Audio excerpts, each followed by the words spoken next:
during this church history split that we're having this discussion about, the Eastern Church felt that it was not quite accurate to give Jesus the same ability to send, to command the Holy Spirit to go forth, or even to create its point of origin.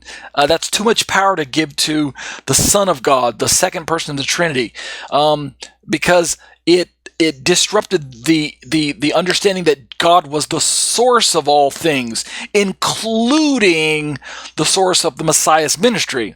You understand what I'm saying there? So we'll flesh this out a little bit more as we go along. I know some of it might be a bit confusing to you, but follow along with me. So the Spirit proceeds from the Father. In my commentary, I highlight the fact that this Greek ekparuotai, Strong's concordance to root word number 1607, ekparuomai. So ekparuotai is how the verse is, the case that we find the Greek in the verse, but the root word is ekparuomai. And this word means to make or to go forth, i.e. to proceed, right? So generically speaking, the verb can simply be describing the action of moving from point A to point B. It doesn't have to be describing the point of creation.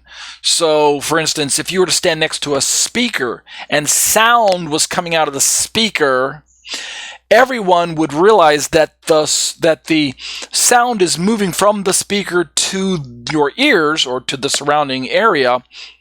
But we could have a debate. Is the origin of the sound the speakers, or is the origin and the source of the music itself, like the radio that the speaker's connected to, or your podcast, your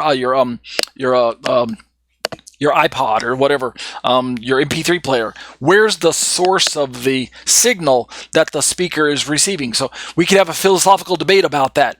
Some people are going to say, well, yes, the speaker is producing the sound because of the magnets and the drivers and the coil and the cone and the material of the speaker itself. The source of the sound is the speaker.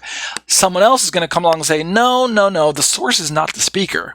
The source is actually whatever device is sending the sound to the speaker via the wire that's plugged in the back of the speaker. So you see how it can get philosophical.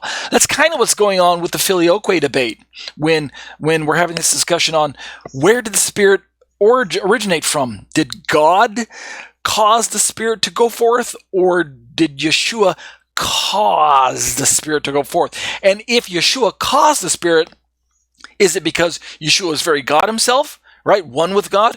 Or does God himself retain that unique origin aspect, right? He's the source. He's the arche in the Greek.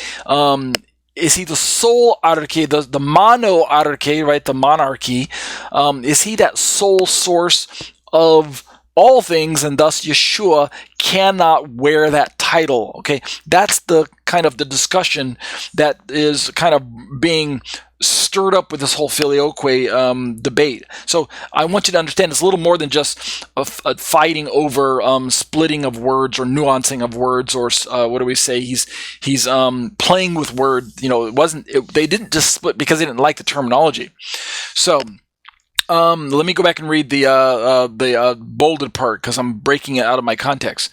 My definition of understanding the passage is this way: God the Father is the one who causes the Holy Spirit to issue from its place of origin, or his place. If you're uncomfortable with my pronoun there, it, in reference to the Holy Spirit, I'm simply talking about the topic of the Holy Spirit. I don't really mean to be irreverent by saying it there, but issue from his place of origin, or its place of origin, vis-a-vis believers being influenced by the Spirit's presence, but not necessarily, I say, this is my own opinion, not necessarily in relation to some sort of, quote, creation aspect of the Spirit, end quote, by the Father himself, while at the same time, I add, Yeshua the Son, so we're picking up my commentary right here, while I say Yeshua the Son authoritatively and of his own volition freely, quote unquote, dispatches, as it were, that which proceeds from the Father,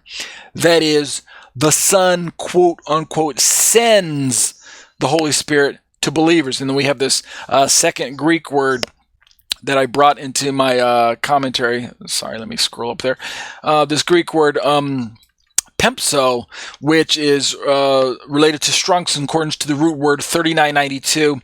What is that? Pempo, which is pempo means to send or transmit or permit to go or to put forth. So pempso is the case version, meaning the form of the word that's found, the inflection of the word that shows up in the actual Greek text, pempso, but it's related to the root word pempo, which if you pull up your Strong's Concordance, it's not going to show pempso, it's going to show pempo. Send, transmit, permit to go, or to put forth. So